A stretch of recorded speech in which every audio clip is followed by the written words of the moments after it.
Visual చూసుకోవచ్చు. ఇప్పుడున్నటువంటి పూర్తి స్థాయిలో కూడా వారి కుటుంబానికి ధైర్యం చెప్పేది కూడా ఇక్కడికి వచ్చారు.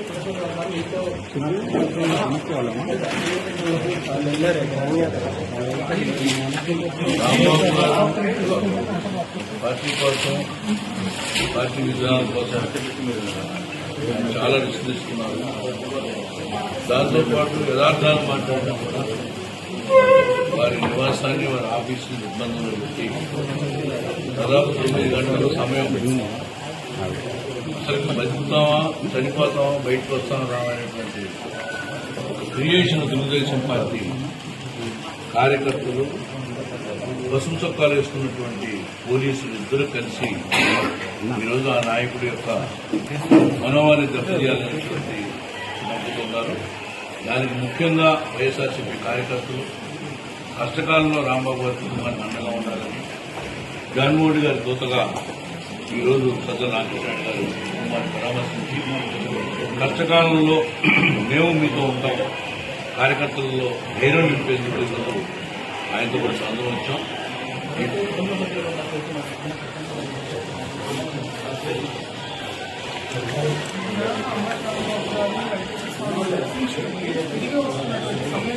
చాలా పెద్ద పెద్ద రాళ్లతో ఆయన దాడి జరిగింది. ఆ దాడి చేసే ప్రాసెస్ లో ఆయన ఎటువంటి పదజాలం ఉపయోగించారో అటువంటి పదజాలాన్ని ముందుగా ఆయన మీద ప్రయోగించి ఆయన రెచ్చగొట్టడం జరిగింది. ఆ హీట్ ఆఫ్ ద మూమెంట్ లో ఆయన ఒక రకంగా రియాక్ట్ అయ్యారు. ఆ రియాక్ట్ అయిన దానికి వెంటనే ఇంటికి వచ్చిన వెంటనే ప్రెస్ మీట్ పెట్టడం జరిగింది. దానికి ఎక్స్ప్లెనేషన్ ఇవ్వడం జరిగింది. నేను చంద్రబాబు నాయుడు గారిని అనలేదని, నా ఉద్దేశం అది కాదని, అయినప్పటికీ నన్ను అటాక్ చేస్తున్న వాళ్ళని నేను అన్నానని, వాళ్ళు అన్నప్పటికీ నేను అలా అనుకుండాల్సింది కాదని ఆయన చెప్పడం జరిగింది.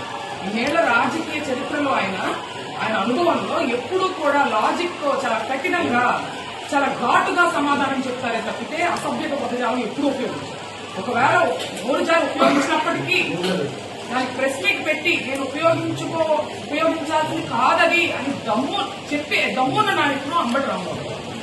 ఆ విషయం అలా ఉంచగా అంబటి రాంబాబు గారు ప్రెస్ మీట్ ని ముగించుకొని ఆఫీసులో ఉండగా అక్కడ ముందుకున్నటువంటి శ్రేణులు, వైసీపీ కార్యకర్తలు, ప్రెస్, పోలీసులు, టీడీపీ వాళ్ళు అందరికీ కూడా ఆయన ఆఫీసులో ఉన్నారన్న విషయం క్లియర్ కట్ గా తెలుసు.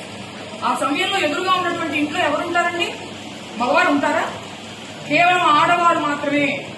ఒక ఎక్స్ మినిస్టర్ వైఫ్, వాళ్ళ పిల్లలు, మనువాళ్లు, మనవరాళ్లు, వీటన్నిటికీ మించి ప్రథమంగా మహిళలు ఉన్నారు ఇంట్లో. ఆయన ఆఫీసులో ఉన్నారని క్లియర్ కట్ గా తెలుసు అందరికి.